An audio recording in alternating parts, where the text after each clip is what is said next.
Olá, minha gente, Deus abençoe você. Estamos aqui hoje com um programa, com um vídeo muito, mas muito especial.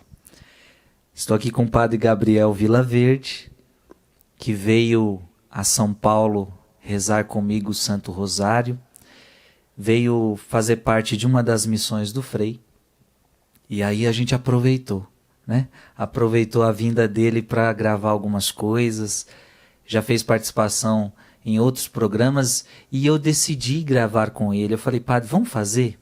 Porque assim como eu não conhecia, eu tenho certeza que muita gente não conhece. Então este vídeo vai ser de uma riqueza tremenda. Primeiramente, padre, seja bem-vindo. Muito bom ter o senhor aqui. A alegria é minha, Frei Gilson, estar falando com todo esse povo de Deus que acompanha o seu trabalho e falando sobre essa figura extraordinária que mudou minha vida e com certeza pode mudar a vida de tanta gente com o seu exemplo, com a sua santidade.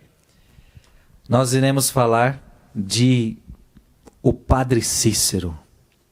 Quem nunca ouviu falar de Padre Cícero? Padim Cício, né? Como a gente também ouviu muito. Olha aqui, eu estou lendo atrás do livro, Anete, fala aí, padre, o nome? A irmã Anete. Anete do Molin. Diz assim, abrir o livro da vida do Padre Cícero é entrar no mistério da aventura mística. Monsenhor Murilo de Sá Barreto, os ricos vão a Roma, os pobres vêm a Juazeiro. E o Padre Cícero Romão Batista mesmo diz, tomei o propósito, desde o começo desta enorme perseguição contra mim, de entregar tudo a Deus e a Nossa Senhora das Dores e não me defender de coisa alguma. A gente vai entender essa frase no decorrer da nossa conversa. Esse livro é um livro do Padre Gabriel, está aqui, do Padre Gabriel Vilaverde, Corações Sacerdotais. O Padre Cícero na visão de outro padre. No final a gente diz para você como adquirir. Eu fiz questão de falar sobre este livro aqui nas minhas redes sociais, porque eu tenho minha família, por parte de mãe, ela é uma família nordestina. Minha mãe, do Pernambuco, na cidade de Panelas, a qual eu ia todos os anos ao Pernambuco. Então, uma região que me é muito cara, o Nordeste. E lá a gente sempre ouviu falar muito de Frei Damião, né? Frei Damião que andou pela cidade de Panelas, mas também Padre Inciso. Eu não sei se Padre Inciso chegou aí a Panelas, Pernambuco, acho que não. Mas passou por Pernambuco.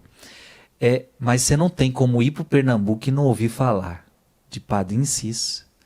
Então, eu, sinceramente, tinha muita curiosidade.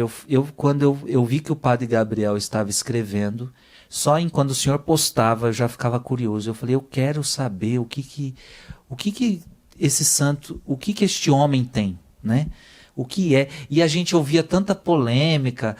O Padre Cícero não é santo porque se envolveu em política. E aí eu falava, Jesus amado, você se envolveu em política, como é que vai? Vai ser difícil mesmo.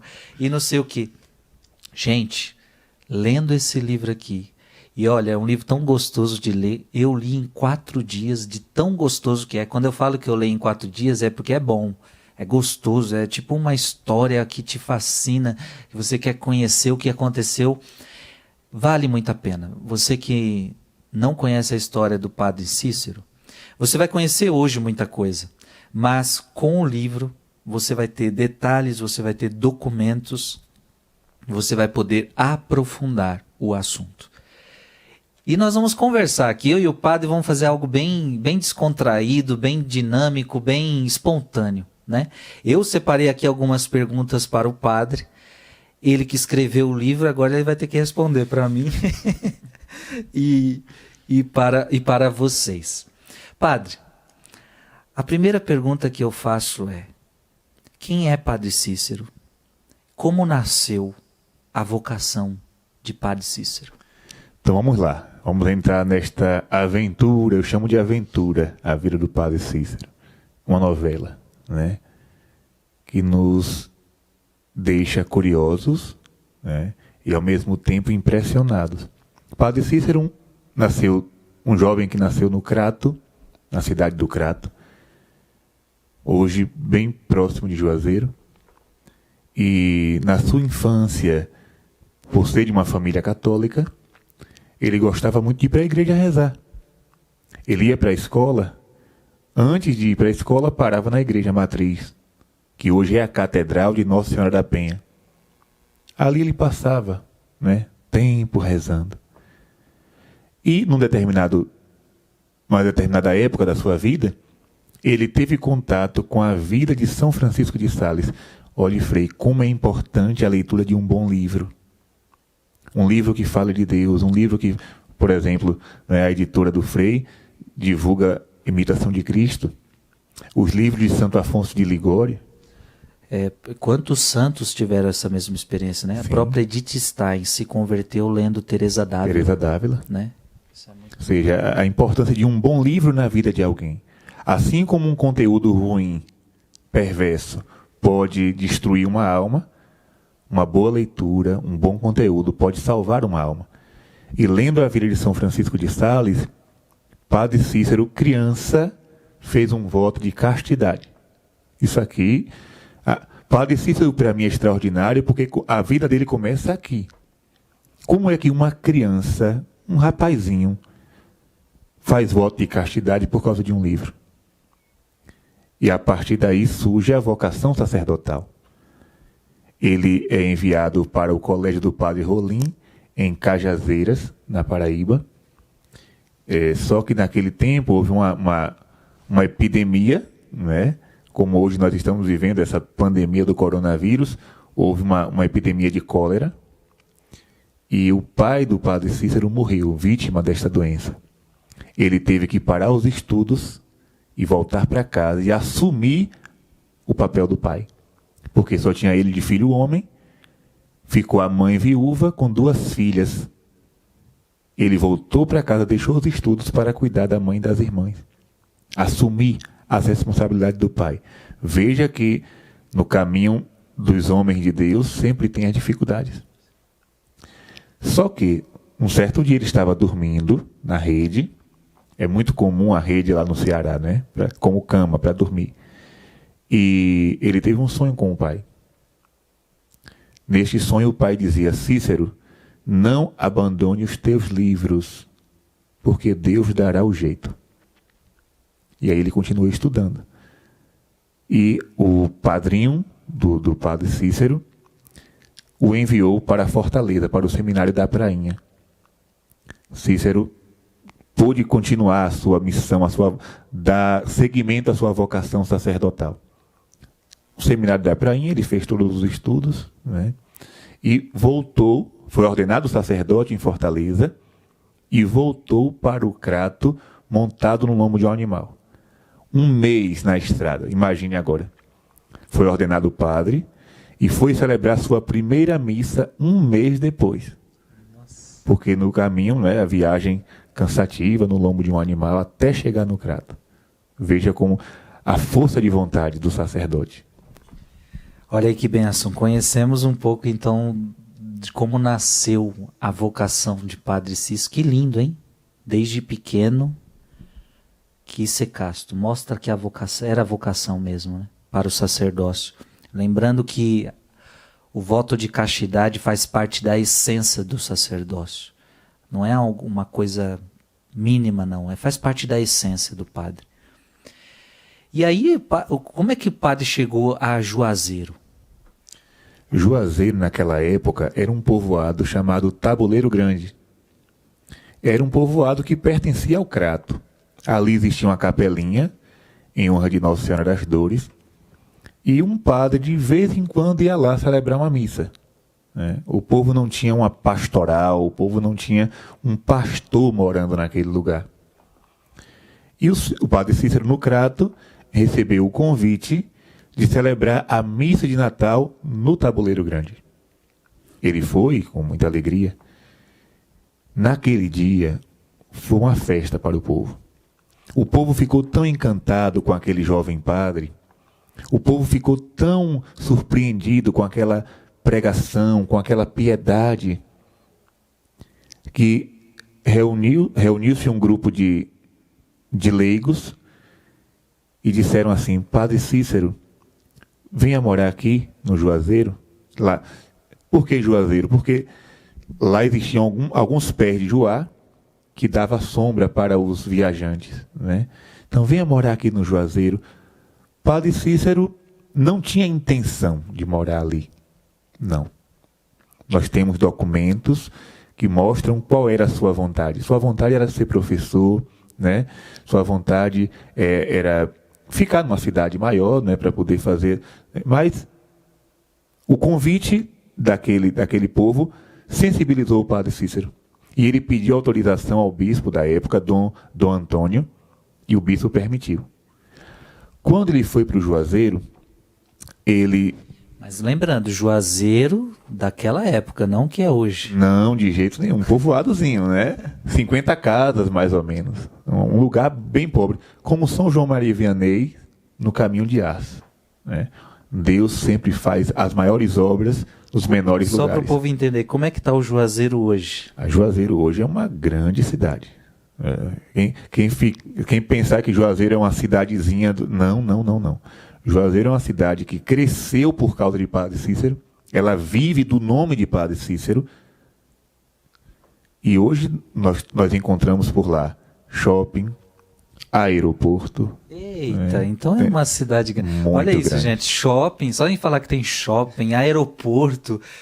Então, para o povo entender, né, Juazeiro daquela época era um lugar muito simples, um povo muito pobre, um povo muito humilde, e é o que o padre está dizendo, quem fez Juazeiro ser o que é o nome dele, é a devoção a ele, né? Nossa, que lindo. Curioso, Frei, que o Padre Cícero viu a construção do aeroporto.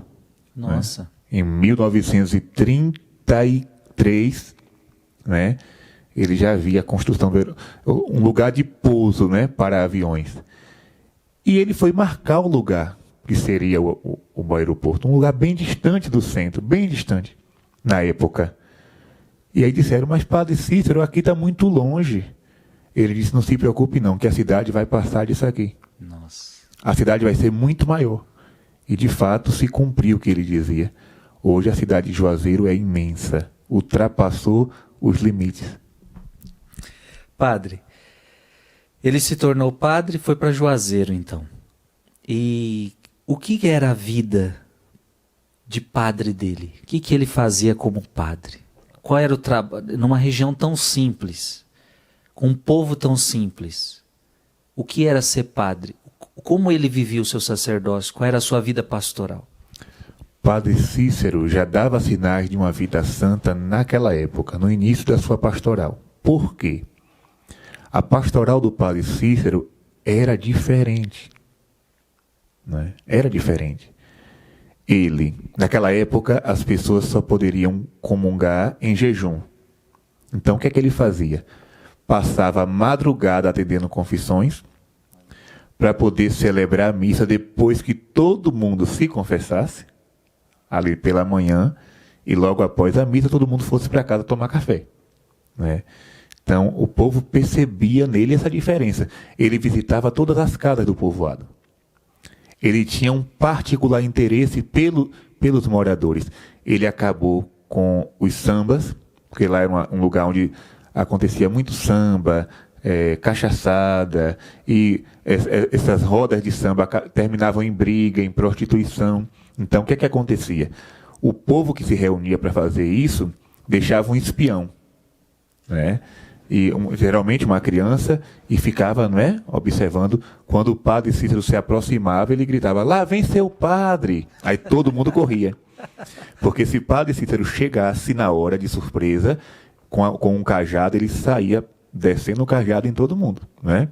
Tem a história de uma prostituta chamada Belmira, que ela estava tão alcoolizada que todo mundo correu e ela não percebeu. Ela continuou sambando, ficou sozinha. Quando ela olhou para trás, o Padre Cícero estava em pé. E ela cantava uma música que dizia mais ou menos assim: quando eu quero, quando eu quero é já. Aí o padre Cícero disse: você quer o quê, mulher? Quando ela olhou, ela disse: seu padre, eu quero me confessar. Né? E aí, acredite, ela se confessou. Olha. E morreu, idosa, em Juazeiro, como uma mulher virtuosa. Olha isso. Podemos dizer que foi o primeiro milagre de conversão do padre Cícero, converter Belmira. Olha que lindo, né, gente? Um padre, então, que viajava, que percorria aquele bairro simples, visitava as famílias, confessava o seu povo, dava conselhos ao povo, orientava aquele povo, confessava, celebrava a Santa Missa e, como todo padre santo, combatia o pecado, né? Combatia o pecado da sua época. Que lindo isso. Agora, na vida de padre Cícero, a gente sabe que houve um grande milagre que aconteceu.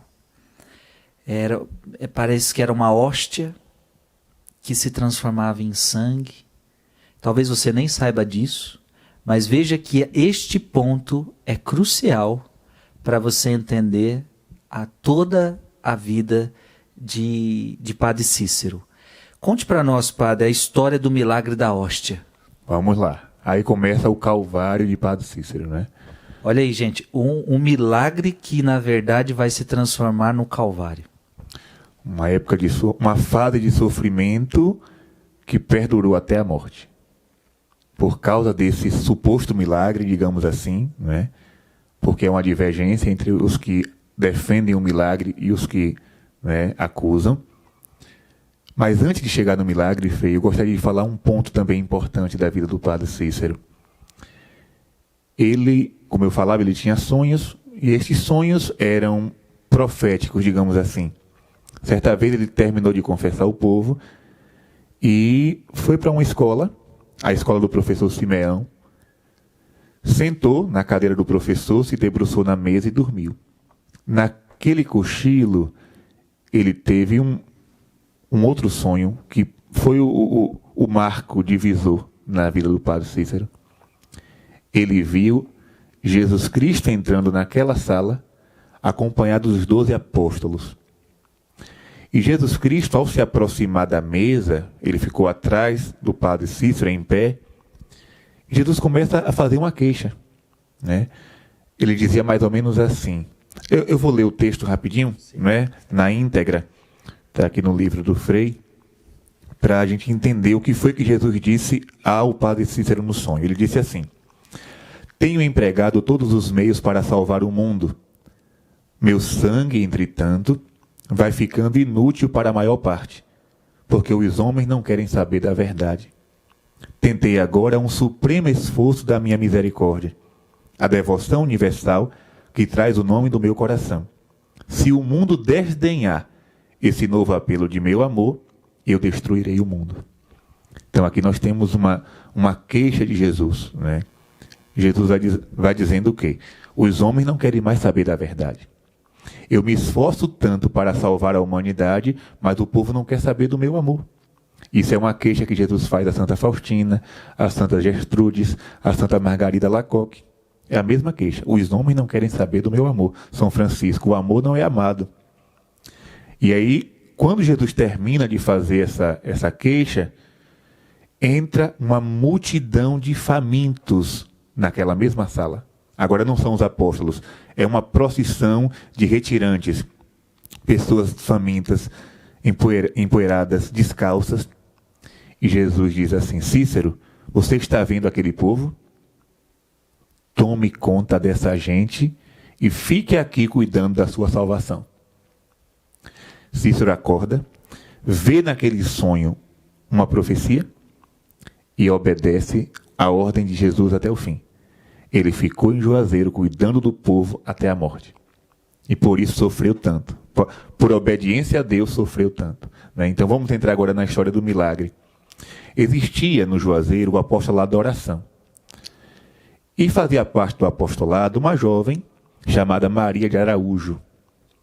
Era uma jovem negra, é bom falar isso, não por ideologia, né, mas para constatar a história. Uma mulher negra, pobre, analfabeta e feia. Eu gosto de falar todos os detalhes, porque assim, se hoje o mundo tem preconceito para com esse tipo de gente, imagine há 150 anos atrás. Você imagina o que é uma mulher negra, pobre, analfabeta e feia. Ou seja, uma qualquer. Só que Maria de Araújo, desde a infância, tinha sinais de uma vida mística, Frei. Ela afirmou, depois ao padre Cícero, que ela brincava com um menino desconhecido.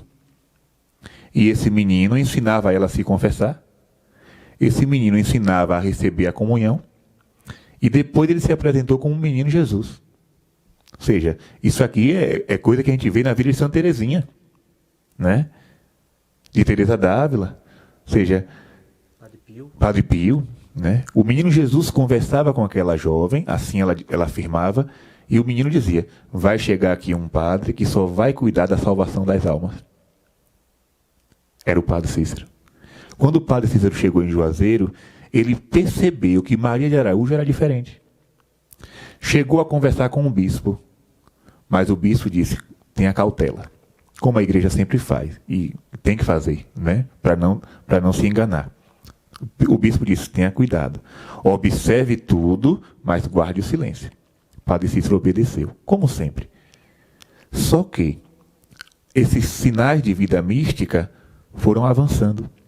Num determinado dia, foi no dia 1º de março de 1889, era uma sexta-feira da quaresma, o padre Cícero convocou o apostolado da oração para uma vigília de oração reparadora ao Santíssimo Sacramento. Naquele tempo, as mulheres passaram a noite inteira em oração, enquanto o padre Cícero confessava os homens.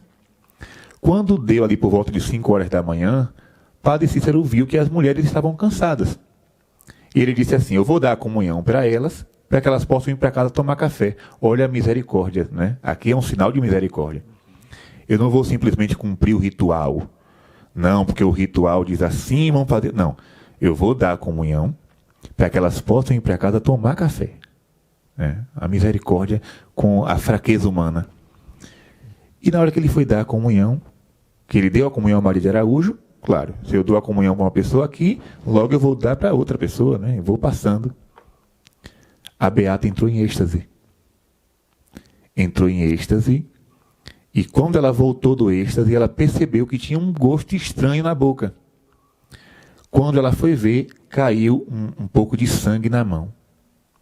E aí ela se assustou. Ela tentou segurar aquele sangue. Quando o padre Cícero foi guardar a âmbula no sacrário, ela se aproximou do padre, assustada, mostrando o sangue e mostrando a hóstia sangrando na boca. O padre Cícero tomou aquele susto, mas ao mesmo tempo pediu a ela que consumisse aquela partícula e purificou todo o sangue, né? Ou seja, não deixou vestígio de nada. E de primeiro momento pode ter sido até na cabeça dela ou do próprio padre, deve ter alguma coisa na sua boca, algum machucado. Hemorragia. Então ele fez de tudo para despistar, né? Só que as pessoas perceberam. Alguma coisa aconteceu de estranho. No outro dia, numa próxima comunhão, acontece o mesmo fato. E todas as vezes que a beata comungava, a hóstia se transformava em sangue na sua boca. Gente, olha isso. Toda vez agora que padre Cícero entregava a hóstia para essa mulher, a hóstia virava sangue na boca dela. E um fato que não tinha acontecido em nenhum lugar do mundo. Porque no passado nós temos muitos relatos de hóstias que se transformaram em carne e sangue. Lanciano, o milagre de Cássia, de Oviedo, até mesmo em Roma. Porém, na boca de uma mulher, a hóstia sangrar durante tanto tempo foi uma surpresa para todos, principalmente para o bispo. Só que padre Cícero chegou ao ponto de dar a comunhão a Maria de Araújo separadamente. todo mundo comungava e depois ela ia sozinha lá comungar. Então, o padre Cícero fez de tudo para abafar. Porém, o padre Monteiro, que era reitor do seminário do Crato, esteve no Juazeiro. E padre Cícero disse, um irmão padre eu posso confidenciar. Né? Chamou o padre Monteiro, um reitor de um seminário, uma pessoa de respeito, uma pessoa capaz, uma pessoa de confiança do bispo. Padre Monteiro, está acontecendo uma coisa estranha aqui. Maria de Araújo, toda vez que comunga, a hóstia sangra. Quando o padre Monteiro viu, ele se assustou. Ele reconheceu que havia algo de extraordinário. Aí padre Cícero disse, fale para o bispo. Você está indo para Fortaleza, fale para o bispo. Só que padre Monteiro foi e não falou nada, voltou para casa. Ou seja, não sei se ele ficou com vergonha, não sei se ele ficou com medo, não sei se ele... Eu acho que não foi esquecimento, porque ninguém vai se esquecer de uma coisa como essa. Mas, de alguma forma, padre Monteiro não contou. Porém, o que foi que ele fez? Padre Monteiro voltou para o Crato e disse ao povo, no dia 7 de julho, dia do precioso sangue, nós vamos fazer uma romaria para Juazeiro. Eu vou mostrar uma coisa para vocês lá. 3.000 pessoas a pé, do Crato para Juazeiro em procissão. Quando o padre Cícero viu, ele botou a mão na cabeça e disse, meu Deus do céu, o que é isso? Padre Monteiro enlouqueceu. Ou seja, estou fazendo de tudo para abafar e ele traz uma multidão de 3.000 pessoas. E padre Monteiro entra na igreja, celebra a missa. E no final da missa ele pega um dos paninhos, um dos corporais manchados de sangue, mostra para o povo e diz, eis o sangue de Jesus Cristo. Meu Deus. A beata quase morre de aflição. A beata quis procurar um buraco para se enterrar, né? E o padre Cícero também começou a dizer, meu Deus do céu, não era hora de falar, não era hora de falar. Mas aí, padre, a verdade é que, por causa deste milagre, o povo com uma fé muito simples, o povo acredita. Padre Cícero sabe que é um milagre. Sim, sempre acreditou. Então é interessante, padre Cícero sabia que ela não estava mentindo, a beata sabia que não estava mentindo, o padre Cícero sabia que era verdade, esse padre viu que era um milagre.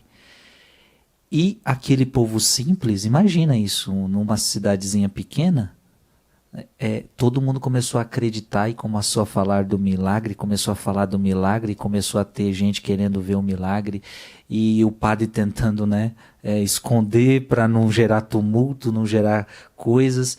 E aí a pergunta, padre, quando a igreja começou a ver esse alvoroço, gente indo para lá, falando que agora a hóstia estava se transformando em sangue, qual foi a reação da igreja? O boato que correu foi, o sangue de Jesus, olha a polêmica. Tudo aqui é a colocação das palavras. O povo que, por não compreender a teologia, divulgou o seguinte boato. O sangue de Jesus se derramou novamente em Juazeiro. Eita. O que é uma heresia, né? O sangue de Jesus só se derramou uma vez no Calvário. Então a compreensão do povo é que estava acontecendo uma nova redenção em Juazeiro. E essa notícia chegou aos ouvidos do bispo por meio do jornal. Ou seja, o padre Cícero não teve, digamos que, coragem de falar. O padre Monteiro não comentou nada, mas a notícia saiu no jornal de Pernambuco, saiu no jornal do Rio de Janeiro e chegou aos ouvidos do bispo. Você imagina, gente, é muito ruim isso. A gente que é padre, a gente sabe, né? Se tiver acontecendo algum problema, é melhor a gente ir lá para o nosso bispo e contar para ele. Então, imagina o bispo receber notícia por jornal do alvoroço que estava acontecendo em Juazeiro. Mas e aí? A igreja recebeu essa notícia por jornal, soube do milagre. Ela recebeu acreditando no milagre? Ou como é que ela percebeu isso tudo? Eis a questão. Para mais de 30 sacerdotes do Ceará e também de Pernambuco, de Alagoas, o fato era um milagre. Porque muitos padres estavam indo para Juazeiro levando caravanas e testemunhando. Assim, a comunhão se transformava na boca da beata não somente quando o padre Cícero dava a comunhão. Qualquer sacerdote que desse a Eucaristia via. Interessante. Qualquer sacerdote. Ou seja, era o sacerdócio, né? Sim, sim. teve época da Beata comungar 3 vezes no dia, porque ela não conseguia consumir a partícula transformada em sangue. Muitas vezes se transformava num coração, um coração de carne, né? E aí aquela hóstia era recolhida, colocava novamente a hóstia na língua dela e acontecia o mesmo fenômeno. Então os padres, todos que iam lá, acreditavam no fato. Mas o bispo ficou chateado porque ele recebeu a notícia por terceiros. Então ele já ficou com a desconfiança. Ele disse ao padre Cícero: eu não lhe proíbo de acompanhar o fato, mas não saia dizendo que é milagre uma coisa que a igreja não investigou. Só para você ter uma noção, a igreja sempre vai ter uma prudência. Imagina se tudo que o povo disser que é milagre, a igreja já chegar dizendo, não, é milagre. Não, primeiro tem que ter estudo, primeiro vai ter que investigar. E às vezes, né, padre, a verdade é que demora anos, demora tempos. E é assim que funciona. E quando as coisas são de Deus, elas se mostram, elas se revelam. O próprio João da Cruz, padre, ele diz o seguinte: se você receber uma revelação do céu, e você falar, foi Deus que me mandou isso, uma revelação do céu, aí o São João da Cruz, para você discernir se isso é de Deus ou é do demônio, ou é da sua cabeça, não acredite. Primeiro passo, não acredite. Isso é João da Cruz quem fala, um grande doutor da igreja, místico. Ah, mas foi o céu. Não, não acredite, duvide. Se for de Deus, isso vai persistir e não terá como ninguém negar. Não terá como ninguém negar. Então, assim, para você entender que a igreja sempre tem uma cautela muito grande, né? E é muito natural a descrença em primeiro lugar.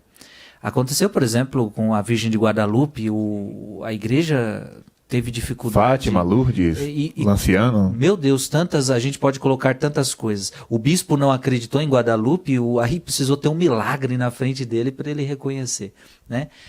Mas, padre, então a igreja teve dificuldade para reconhecer o milagre. Sim. E parece-me que, eu já li o livro, né, gente? Então, me parece que começou a haver uma perseguição forte ao padre Cícero. Porque a igreja queria ter cautela, queria ter calma, mas o povo, imagina um povo simples, não queria essa calma. O povo é milagre, e o padre Cícero envergonhado. Mas aí o que era um milagre para levar as pessoas para Deus, o que Deus estava manifestando naquele joelho. E bonito de ver, um milagre eucarístico, a volta ao Santíssimo Sacramento. Jesus está verdadeiramente no corpo, naquela hóstia consagrada. Parece-me que ele começou a ter perseguição. E a igreja, preocupada com o alvoroço que estava se atornando e colocando aquela mulher como santa, o padre Cícero como santo em vida, porque é muito preocupante isso, quando em vida alguém já é aclamado santo, a igreja tem muita cautela e muito cuidado, de repente a igreja se vê na necessidade de começar a dar algumas sanções, algumas palavras duras e pesadas para o padre Cícero. Como é que foi isso, padre? A perseguição que o padre Cícero viveu. O bispo, ele, como eu dizia de início, ele deixou a coisa acontecer. Mas no coração ele não conseguia acreditar. Por uma questão, digamos assim, ele não compreendia como que uma mulher, né, era um fato, como eu já falei, um fato novo. Como que uma mulher do interior do Ceará todo dia recebe o Jesus na Eucaristia, e ele dizia, essa mulher é poderosíssima, quem é esta santa? Né? Na minha diocese tem uma santa desse nível, desse porte, de comungar todos os dias e a hóstia sangrar. E aí ele escolheu 2 padres da sua diocese para investigar esse milagre. E não foram 2 padres, assim, escolhidos de qualquer forma. Foram, eu não vou dizer os melhores, mas assim, os mais capacitados. Era um que foi formado em Roma, fez doutorado em Roma, e o outro que estava cotado para ser bispo. O padre Antero e o padre Clicério. 2 crânios da diocese, digamos assim. de máxima confiança do bispo. E os padres Glicério e Antério diziam assim: vamos para Juazeiro ensinar o povo a rezar o Pai Nosso? Já ia desdenhando, ou seja, já foram sem acreditar. Fizeram um retiro de 3 dias, um retiro do Espírito Santo, e foram para Juazeiro. Chegando lá, eles viram o fenômeno se repetir. Padre Cícero chamou um médico chamado Dr. Madeira, um dos melhores da época, formado no Rio de Janeiro. Chamou também o Dr. Ildefonso. Chamou o farmacêutico II, José II. Chamou, teve um quarto aí que eu não recordo agora o nome, mas pessoas da ciência, né, que entendiam de medicina, para acompanhar a primeira comissão. O que foi que os médicos fizeram? Pegaram um copo de percloreto de ferro, ou seja, uma substância capaz de estancar qualquer sangue, né? Capaz de coagular qualquer tipo de sangue. Deram a beata para gargarejar. Primeiro investigaram a boca, a gengiva, a língua, tudo. A pressão, os batimentos cardíacos, tudo que era possível fazer naquela época, examinaram a beata de cabeça para baixo. Né? E depois que ela gargarejou essa substância, cuspiu num copo, tinha nada. Coloca a hóstia. Ela fecha a boca, quando abre, sangrando. Tira, gargareja de novo, lá no segundo teste. Quando cospe, nada, nenhum vestígio de sangue. Outra hóstia. Quanto mais ela comungava, mais o sangue era vivo. Né? O sangue era vivo. Às vezes a hóstia se transformava em sangue só um pedacinho e terminava a transformação nas mãos do padre. Né? E isso, para que isso acontecesse, a beata foi levada para o Crato, bem longe de Padre Cícero, para que Padre Cícero não exercesse uma influência sobre ela. Então, tudo isso foi acontecendo e Padre Cícero em Juazeiro. Os padres, após tantas provas e testemunho de médicos, fizeram um documento e mandaram para o bispo, atestando a veracidade do milagre. Olha isso. Resultado, o bispo não gostou. Não era o resultado que ele esperava, Dom Luís. Não era o resultado que ele esperava. Perdão, Dom Joaquim. Dom Luís foi o primeiro. Por quê? Porque do mesmo período, e tudo isso a gente descobre, Frei, examinando os documentos da época, as cartas que foram guardadas, conservadas, na mesma época em que os padres estavam fazendo a investigação, um outro bispo, Dom Arcoverde, que foi o primeiro cardeal da América Latina, escrevia para Dom Joaquim, dizendo: isso é uma palhaçada. Essa mulher é uma médium. O padre Cícero está usando de hipnose. Tudo isso que está acontecendo em Juazeiro é arte do demônio. Ou seja, Dom Arcoverde não foi no Juazeiro, não conhecia a beata, não sabia de nada, mas ele interpretou tudo aquilo como uma palhaçada do diabo. Onde já se viu hóstia ficar sangrando na boca de beata? Gente, que guerra espiritual, batalha espiritual. Gente, e você precisa ver o livro. A gente não vai contar tudo para você, não. É só para deixar com água na boca, hein, padre? Tá deixando com água na boca o povo aqui. E aí, me fala, padre, quais foram as sanções que o padre Cícero recebeu, chegou a receber da igreja? Após o relatório da comissão, o bispo fez uma segunda comissão. Escolheu 2 padres, o padre Alexandrino e o padre Manuel, que não tinham formação superior, eram simples padres de paróquia, né? E deu ordens a eles. Ou seja, eu quero que o resultado seja esse.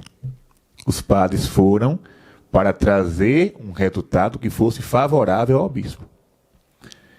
E o que foi que eles fizeram? Levaram a beata novamente para o Crato, tiraram o véu que a beata usava e forçaram a beata a ficar com a boca aberta. Porque o bispo dizia assim: se a hóstia se transforma em sangue, tem que se transformar na vista de todo mundo. Ela não pode fechar a boca. E aí a beata recebia a hóstia, ficava 15 minutos com a boca aberta, sem poder fechar. Não acontecia nada. No segundo dia, voltando, a primeira comissão estudou a beata durante um mês, 33 dias mais ou menos. E essa segunda comissão foram 3 dias só. No segundo dia, hóstia na língua, boca aberta, nada acontece. Terceiro dia, hóstia na língua, boca aberta, nada acontece. Aí o padre perguntou, cadê o milagre, beata? E ela, que tinha locução interior com Jesus, teve a ousadia de dizer, nosso Senhor Jesus Cristo manda dizer que o milagre não aconteceu, porque o padre da comissão não está em estado de graça. Quando ela falou isso, o padre Alexandrino deu na mão dela 12 bolos de palmatória. Foram pancadas tão fortes que a mão ficou inchada, sangrando. E aí começou o martírio. Ela foi presa na casa de caridade, submetida a muitas humilhações. E do outro lado, o padre Cícero sofrendo, né? O padre Cícero foi suspenso de ordem. Olha aí, ó. Uma das punições que padre Cícero recebeu, o que é suspenso de ordem? Você não pode mais ser padre, você não pode mais exercer seu sacerdócio. Em outras palavras, pode confessar? Não. Pode celebrar a missa? Não. Um pouco parecido com o padre Pio, que também sofreu uma grande perseguição por causa dos seus estigmas.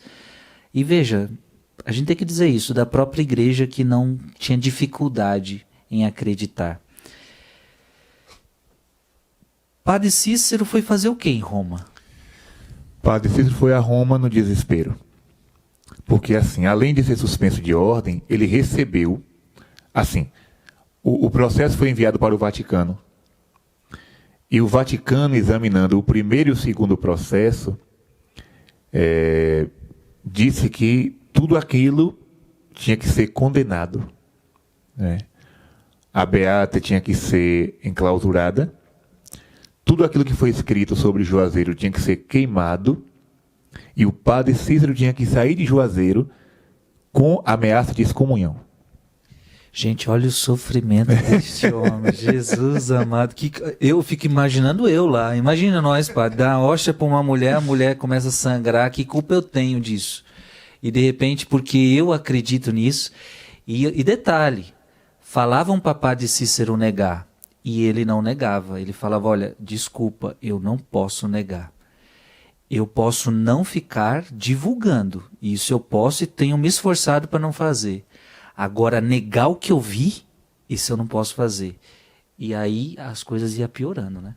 Na verdade, o bispo pediu a ele, antes de ir para Roma, que ele fizesse uma declaração negando o milagre. Olha aí. E ele fez a declaração, ou seja, ele obedeceu o bispo. Porém, ele diz na declaração, nego, como a igreja me manda negar, porém não nego o que eu vi.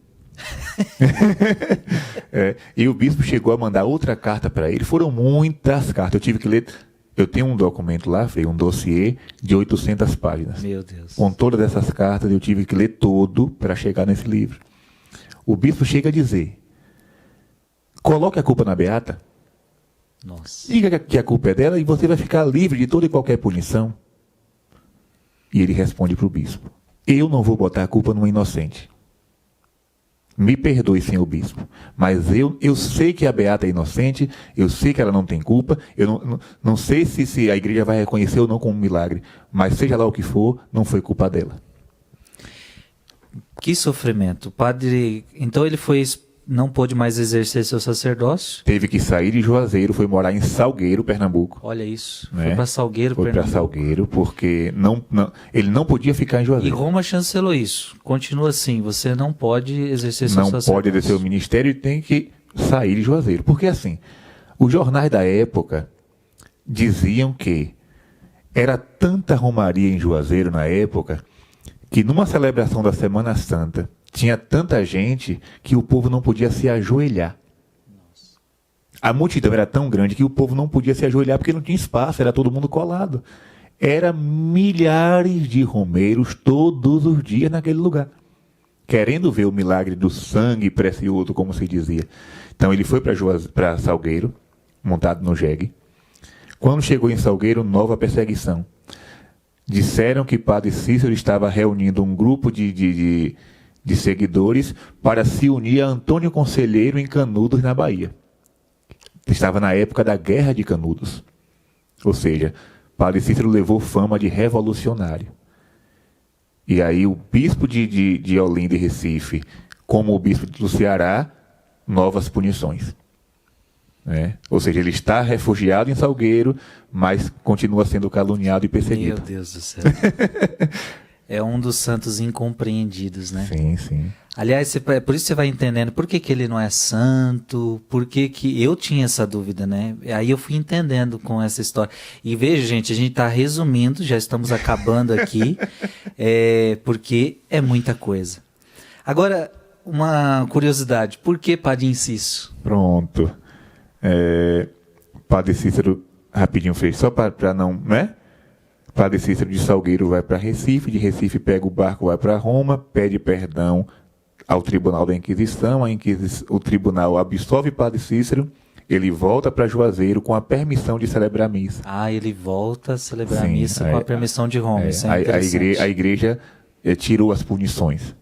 Só que quando chegou no Ceará, o bispo de Fortaleza disse assim: você pode celebrar, menos em Juazeiro. Você pode celebrar em qualquer lugar, menos em Juazeiro. E se você sair de Juazeiro, para mim é melhor. Ele dizia, mas Dom, minha mãe mora lá, minha mãe está cega, minha mãe é idosa, eu tenho 2 irmãs órfãs e tenho uma multidão de pobres que alimento. O que é que eu posso fazer? Não quero saber. E aí ele foi morar no Crato e ficava celebrando nas capelinhas, sem poder celebrar no Juazeiro. O povo ia acompanhando o Padre Cícero a pé, onde ele ia celebrar. Ele ia na frente, montado, e a procissão atrás. Onde ele ia celebrar, o povo ia atrás. E por que Padre Inciso? Já que ele não pode celebrar, aí já foi a segunda suspensão. Depois de Roma, outra suspensão. Meu Deus. Já que ele não pode celebrar, não pode casar, não pode batizar, então ele vai ser padrinho do meu filho. É meu padim. Meu padim Cícero. Então, Padre Cícero começou a apadrinhar milhares de crianças, ou seja, se tivesse 20 batizados naquele dia, com outro padre, 10 eram afilhados do Padre Cícero.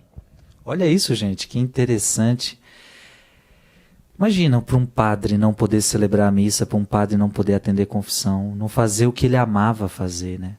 E que o povo queria ele, né? O povo não abandonou o Padre Cícero dia nenhum, então e continua até hoje. Começou a adotar ele como padrinho de batismo. Sim, meu padrinho Cícero. Continuaram reverenciando o Padre Cícero como um padre exemplar, reconheciam que ele era injustiçado e queriam sempre ele por perto. O senhor não pode pregar no altar, então pregue daqui da sua casa, que a gente fica aqui na rua escutando. E ele abria a porta, né? Dava a bênção ao menos, né? Abria a janela, ficava fazendo sermões, catequeses, né?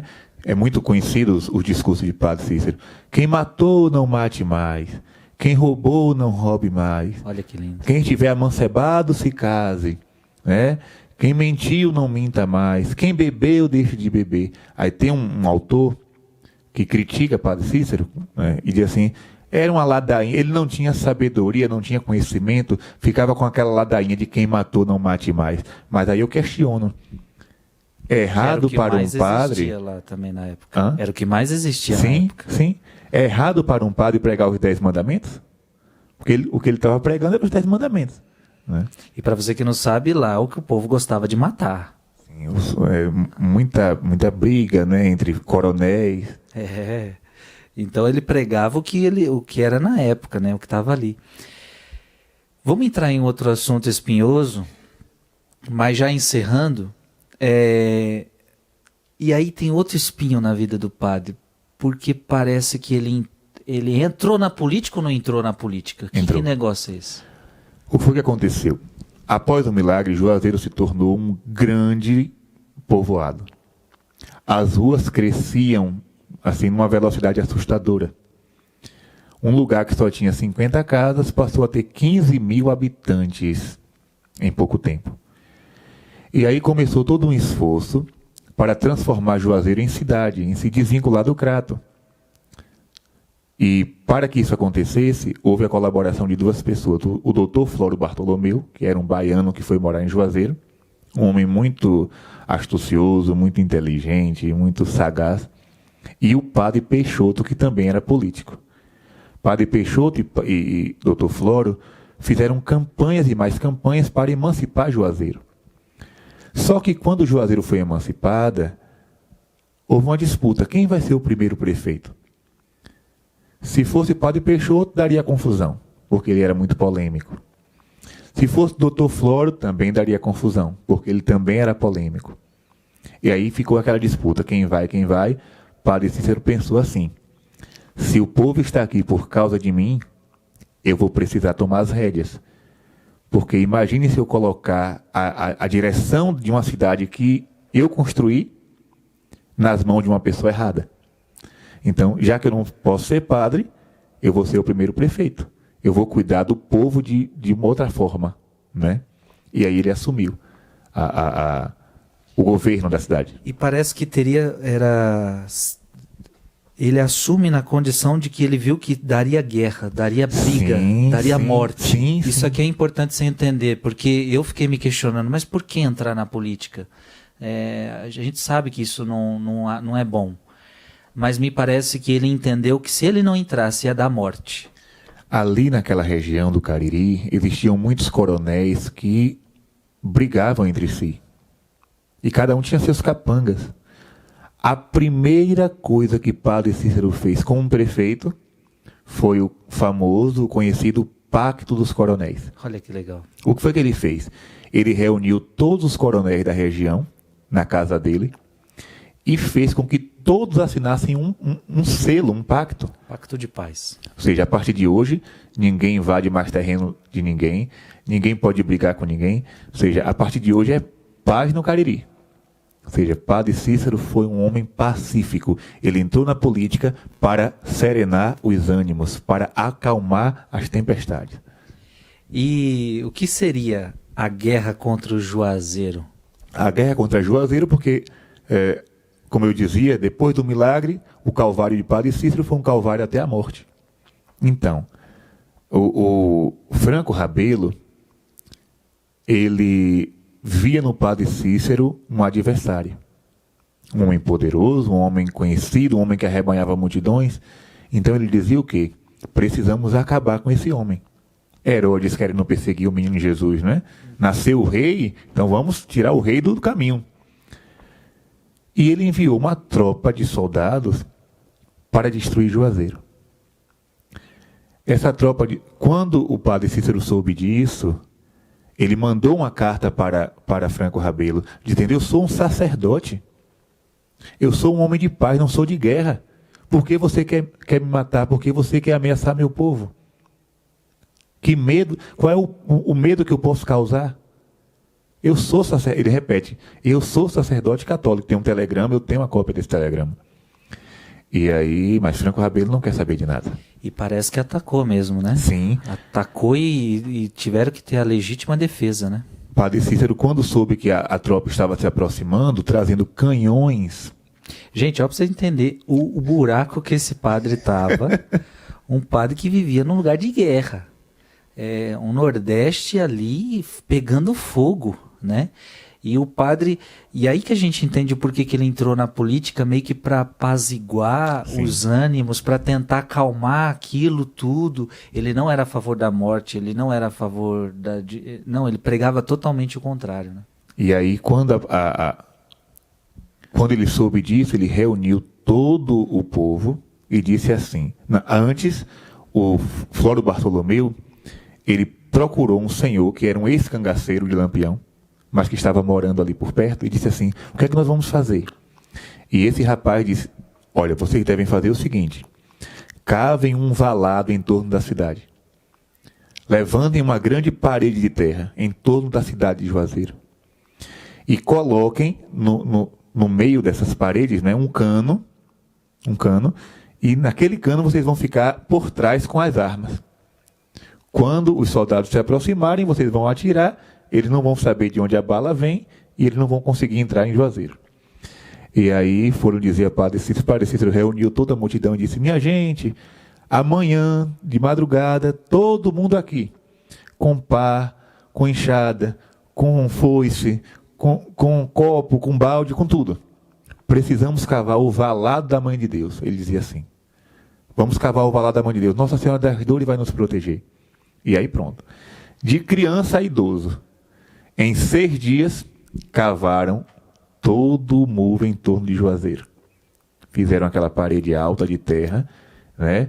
Os romeiros homens ficavam atrás, esperando os soldados chegarem, e as mulheres ficavam em casa rezando. Padre Cícero dizia assim: se os soldados invadirem a cidade e quiserem abusar de vocês, mulheres, guardem em casa um pouco de querosene e um fósforo. Joguem o álcool, o querosene no corpo e risquem o fósforo. Morram queimadas, mas não permitam que eles violem a castidade de vocês. Meu Deus. Ou seja, porque naquela época os soldados faziam isso. Além de destruir tudo, eles abusavam sexualmente das mulheres. Então, mas só para você entender que o povo, ele estava numa guerra, o povo ia para matar. Ele ia chegar na cidade matando, abusando. A ordem de Franco Rabelo era levar a cabeça do Padre Cícero numa estaca para a Fortaleza. Era o troféu, a cabeça do Padre Cícero numa estaca. Então o povo, quando soube disso, o povo ficou enlouquecido. E para o povo era proteger Padre Cícero, mas proteger sua terra. Proteger Padre Cícero e proteger Juazeiro. Proteger a terra da Mãe de Deus. Proteger seu povo, né? Meu Deus. Tá boa demais essa conversa. Todo mundo já ouviu falar de Lampião, né? Quem não ouviu falar de Lampião? Naquele filme O Auto da Compadecida, a gente vê muito Lampião. O Padre Cícero chegou a se encontrar com Lampião alguma vez? Se encontrou. O Padre Cícero se encontrou com muita gente. Ele era uma figura conhecida em todo o Brasil já naquela época, né? E continua sendo hoje um dos maiores influenciadores que a história do Brasil já conheceu, né? Padre Cícero foi tema de livros escritos nos Estados Unidos, já naquela época. E o que foi que fez Lampião ir até Juazeiro? Depois da vitória de Juazeiro contra os soldados de Franco Rabelo, né, porque Juazeiro, um detalhe interessante, o canhão de Franco Rabelo não funcionou. Olha isso. Porque quando eles fizeram um teste para que, né, a bala fosse arremessada, o canhão estourou e a boca do canhão voltou para o lado contrário. Como quem diz assim, ninguém ataca Juazeiro. Juazeiro é uma cidade que ninguém consegue, inatingível. De fato, uma terra protegida por Nossa Senhora. E com o sucesso da vitória dos juazeirenses, o governo da época, já não era mais Franco Rabelo, pediu a Floro Bartolomeu para combater a Coluna Prestes, que era uma revolução comunista que estava acontecendo ali por aquela redondeza. Carlos Prestes iria entrar no Ceará para fazer a revolução, e o governo pediu a Floro Bartolomeu que reunisse os romeiros de Padre Cícero para combater a Coluna Prestes. Floro Bartolomeu disse assim: para vencer essa batalha eu vou chamar Lampião, né? E mandou uma carta para Lampião, uma assinatura de Padre Cícero. Ou seja, forjou uma assinatura. Lampião, quando viu aquilo, endoidou. Meu padrinho Cícero quer me conhecer, eu vou agora. E se mandou para o Juazeiro. Olha que confusão dos diabos. Floro Bartolomeu, nessa época, foi para o Rio de Janeiro fazer um exame, que ele estava doente. Quando Lampião chegou em Juazeiro, Floro Bartolomeu estava lá e Padre Cícero sozinho.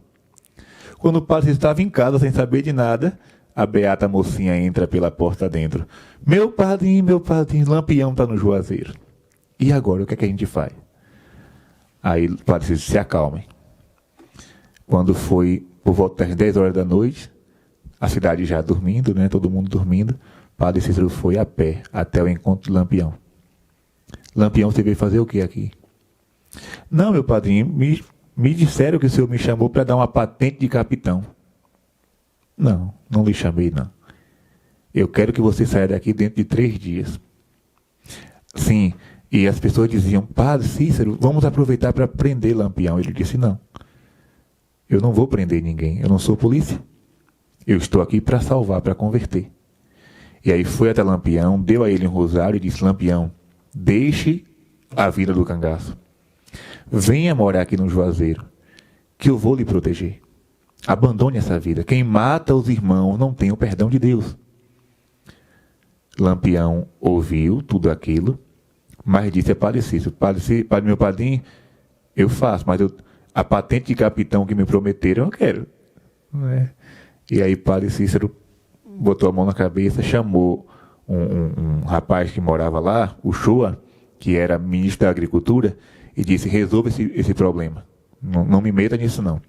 E aí ele foi redigir um documento falso, dando uma patente de capitão a Lampião. Ele recebeu esse documento como se fosse verdadeiro e saiu de Juazeiro. Foi uma forma que Padre Cícero encontrou para Lampião sair dali antes que acontecesse uma revolução. Né? Antes que acontecesse uma guerra, ele disse ao Shoa: resolva isso. E aí o Shoa redigiu aquele documento, Lampião saiu com fama de capitão, mas de fato aquilo não valia de nada. E Padre Cícero queria que ele mudasse de vida. Gente, olha que coisa, né? A gente... É uma história... O Padre Cícero estava enfiado numa história tão complicada, hein? Ser padre num contexto desse, numa época dessa, com um povo desse, numa guerra, uma guerra do cangaço, né? Aquela... Meu Deus do céu.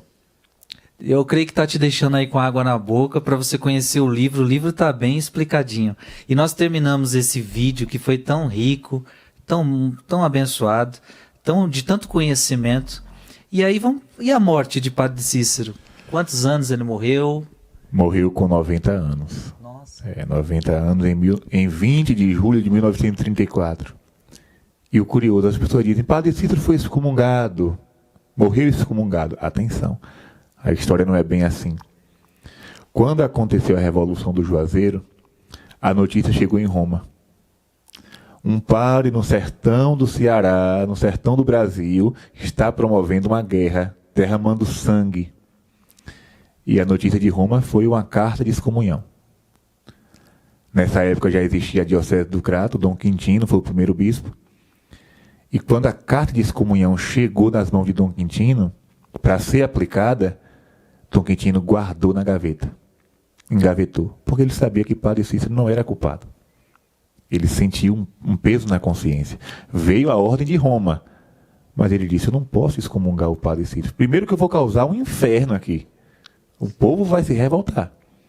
Porque, padre, não posso deixar de falar, durante a suspensão de Padre Cícero, Juazeiro ficou 25 anos sem padre e sem missa. Você que está aí na pandemia, né? Nós estamos na pandemia, fecha igreja, abre igreja, o povo já sente falta de um domingo. Lá na minha paróquia, quando fechava a igreja que não tinha missa dominical, o povo ficava em angústia. O povo de Juazeiro ficou 25 anos sem missa, sem padre, sem sacramento, mas permaneceu firme na fé católica, porque Padre Cícero dizia: vamos rezar o texto todos os dias, o Rosário da Mãe de Deus, e vocês não vão abandonar a Igreja Católica, porque essa é a religião que Jesus deixou. Ele não se revoltou contra a igreja? Não. Em nenhum momento. Em nenhum momento você vai ver Padre Cícero revoltado contra a igreja. Algumas cartas ele mostra uma mágoa, uma certa mágoa com a injustiça, mas revolta jamais. Ele disse ao povo até a morte: eu vou morrer católico e eu quero que vocês sejam fiéis à Igreja Católica até o fim. Então o povo foi fiel ao Padre Cícero. Não mudou de religião, não abandonou a fé, mesmo sem padre, mesmo sem sacramento, durante 25 anos, permaneceram fiéis, com a oração do texto, com aquela coisa toda. E aí, Roma manda a carta de excomunhão, Dom Quintino engaveta. Padre Cícero morre sem saber disso. Dom Quintino escreve uma carta para o Vaticano pedindo que anulem aquela excomunhão. E aí o Vaticano anula. Né? O Vaticano volta atrás, digamos assim. Padre Cícero, quando morreu, ele morreu assistido por 3 sacerdotes. Recebeu a comunhão, logo ele não estava excomungado, porque um excomungado não pode receber sacramento. Muito detalhe, eu não vou contar tudo, o Frei já indicou o livro. Na hora da morte, uma senhora que presenciou tudo escreveu um relato da morte do Padre Cícero. Deram a ele um crucifixo. Ele beijou o crucifixo e colocou o crucifixo no peito.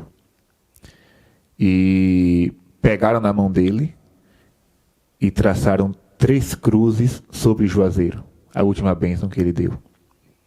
e às 6 horas da manhã ele morre. Né? E naquele dia, Juazeiro estremeceu. Imagino. Morreu o patriarca e todo mundo vestia luto, né? Vestia o preto. Foi tanta gente de luto que faltou roupa, tecido preto nas lojas. Não tinha mais tecido preto. O povo estava fazendo o quê? Tingindo a roupa com outras coisas para poder ficar de cor preta e celebrar a morte do Padre Cícero. Até hoje, no dia 20 de cada mês, acontece uma missa em Juazeiro que reúne milhares de romeiros e todo mundo se veste de preto. Até hoje. Gente, que história fascinante. É um padre que mesmo depois de morto continuou sendo perseguido. Mesmo morto continuou a perseguição. Mas eu creio que a história dele está sendo reconstruída por trabalhos como o do padre Gabriel Vilaverde, uma história que está sendo reconstruída, e o povo tem uma grande esperança. Na verdade, para o povo ele já é um santo, né? O povo aclamou já. Ninguém lá no Nordeste vai falar que este homem não é santo, né?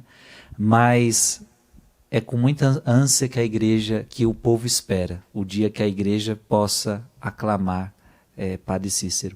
Mas eu acho que agora você já começou a entender o porquê é tão difícil a canonização deste homem. São muitos entraves, são muitos problemas, mas que se você, como o Padre Gabriel fez, vai juntando os documentos, vai juntando a história, me parece que você encontra o verdadeiro Padre Cícero. Isso é importante, né? Encontrar o verdadeiro Padre Cícero. Está aqui o livro. Eu aconselho você a ler. Como é que você adquire? Você vai procurar. O senhor falou de um Instagram. Como é o Instagram? Tem o Instagram @sorrisodemaria.loja. @sorrisodemaria. Eles vendem todos os meus livros e mais uma pequena quantidade, né? Eu acho que depois desse vídeo de hoje vai acabar o que tem lá. Mas se você quiser, sem falta, você pode entrar no site da editora Albatroz. Então vamos lá, editora Albatroz, tá? Procura, bota aí no Google, editora Albatroz, e faça a sua compra, conquiste esse livro aqui que eu ganhei com muito carinho e eu li e vale a pena. Principalmente você que é nordestino, você que tem essas raízes, mas não só, todo brasileiro. É bom a gente conhecer a história de um homem tão emblemático, um sacerdote tão fundamental para o nosso povo, para o nosso país. Padre, que alegria recebê-lo, que alegria ter essa partilha. Para mim foi muito bom, já tinha lido o livro, já conhecia a história, mas ver essa partilha vai fincando algumas coisas em nós. E parabéns pelo trabalho de realizar uma obra que vai ajudar muita gente a ver a verdadeira face de Padre Cícero. Primeiro, peço perdão pela empolgação, Isso. porque o vídeo ficou um pouco extenso, né? Mas, de fato, é muito detalhe, é muita coisa. No livro você vai entender. E vocês perceberam que ele é apaixonado, o coração dele é inflamado pelo Padre Cícero. Porque quando eu fui a Juazeiro... Ele é seu padrinho também? Com certeza, com certeza. Quando eu fui a Juazeiro, Frei, eu fiz uma experiência de Deus que eu não tinha feito ainda em lugar nenhum. Eu senti... É muito ruim falar de sentir, né? Porque todo sentir pode... Mas eu percebi que aquele lugar era um lugar santo. E quando eu comecei a mergulhar na história do Padre, eu não sou pioneiro não, viu? Antes de mim, dezenas de pesquisadores publicaram sobre o Padre Cícero. Inclusive eu cito muitos aqui. E quanto mais eu lia, mais eu sentia que era uma missão minha. Mas tanta gente já escreveu sobre o Padre Cícero, por que Padre Gabriel vai escrever também? Para mim foi uma missão, foi uma obrigação, foi um dever de consciência.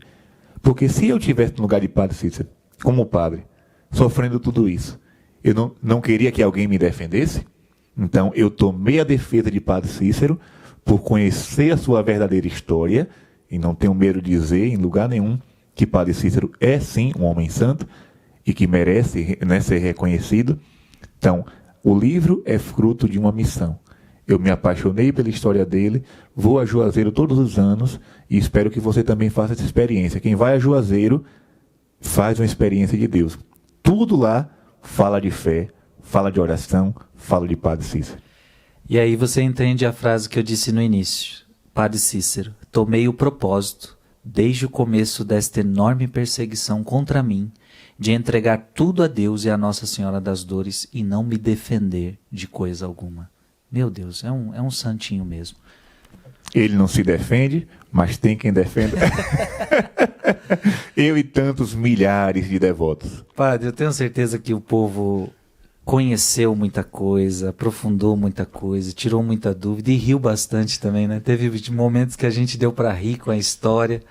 É o Brasil, é o nosso povo, é a nossa terra, quanta história. Deus abençoe você e dê a sua bênção, Padre, para este povo. Vamos lá. Como o Padre Cícero sempre ensinava, rezem todos os dias o Rosário da Mãe de Deus e se consagrem a Nossa Senhora. Esse foi o grande ensinamento do Padre Cícero. Reze todos os dias o Rosário da Mãe de Deus. E ele dizia assim: Mãe de Deus, Mãe soberana, Mãe das dores, a vós entrego tudo que tenho, tudo que sou, tudo que me pertence, os meus trabalhos, os meus haveres, a minha família, tudo entrego a vós, como filho e servo. Então, renovando essa consagração a Nossa Senhora, que o Senhor possa derramar sobre você, sobre a sua vida, sobre a sua casa, a bênção. Ele que é Pai e Filho e Espírito Santo. Amém.